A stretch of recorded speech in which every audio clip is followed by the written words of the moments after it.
Welcome to the BS Reports. On August 14th, IDOC released a statement on the Investigate West articles. It should be noted that they did not acknowledge the victims, state that they were doing further investigations, or comment on any current investigations.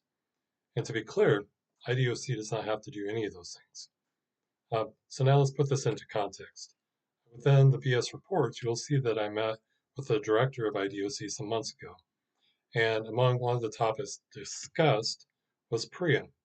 I did not touch on it and just move on during that meeting.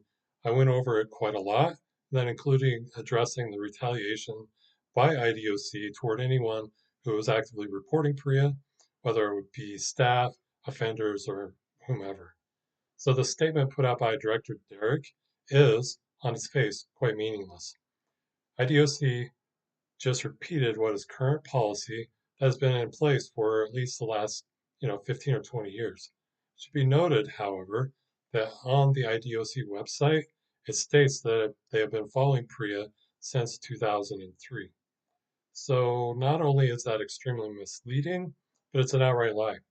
Our governor at the time complained about how expensive it was going to be to follow PREA laws. So let that sink in for a moment. The head of Idaho was crying that doing the right thing, not having sex with those who are imprisoned, and something that we should have been doing all along, was too expensive. So doing the right thing is never too expensive, ever. The state of Idaho finally signed off on the federal PREA laws in 2015. So it took around 13 years at the minimum to try to even do the right thing. And it should be noted that I'm hearing that they're still didn't become fully compliant until in the last year or so. So within IDOC's statement, they talk about mandatory reporting. When you are reporting to the very people who are daily violating offenders' basic human rights and civil rights, what do you believe will happen? Do you think that IDOC will magically start doing the right thing? Maybe.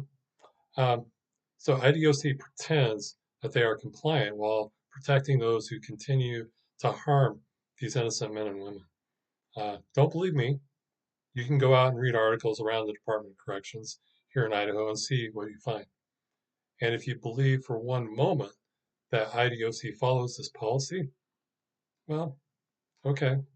So here today, this is my statement on the PREA investigations as if I were still working at IDOC and I saw the articles from Investigate West. All right, so give me a moment here. IDOC has reviewed the Investigate West articles. These articles are based on facts and information recovered through the Freedom of Information request and interviews and some posted videos as well. IDOC apologizes for those who have been harmed by IDOC staff and will reach out to those who have bravely come forward. Ask how we can help and continue to identify what has happened in the past so we can do better in the future. IDOC does indeed have a policy of zero tolerance, which does also include mandatory reporting. However, as both the articles and many videos posted and general information show, we are not at this time meeting this mandated law and are falling not just a little short, but incredibly short. IDOC notes that there have been very clear and identifiable issues from these articles.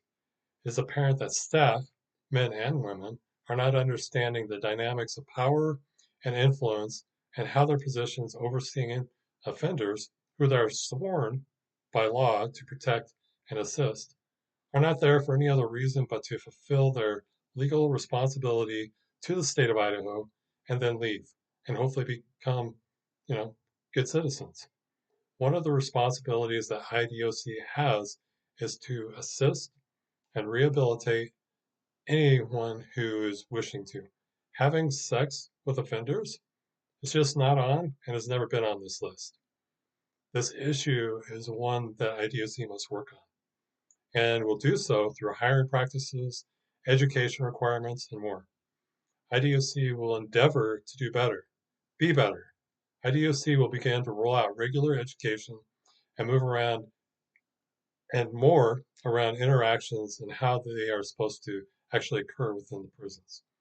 IDOC also acknowledges concerns in many other areas as well and will endeavor also to do better. These areas include medical treatment and First Amendment rights. IDOC recognizes the very real responsibility of overseeing a most vulnerable population, and the majority that we oversee are again released into society. IDOC has a responsibility to prepare and assist those who are released, and it is very clear we are falling short in this. IDOC also recognizes that there is at this time is very little trust in anything that we do. We are going to have to work very hard to regain this trust.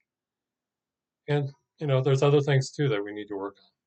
So this statement that I'm giving to you, this should have been the statement to the public, to the state of Idaho, instead of hiding behind policy, which is very evidently not working. So thank you for watching. This is the BS Reports. Be safe out there.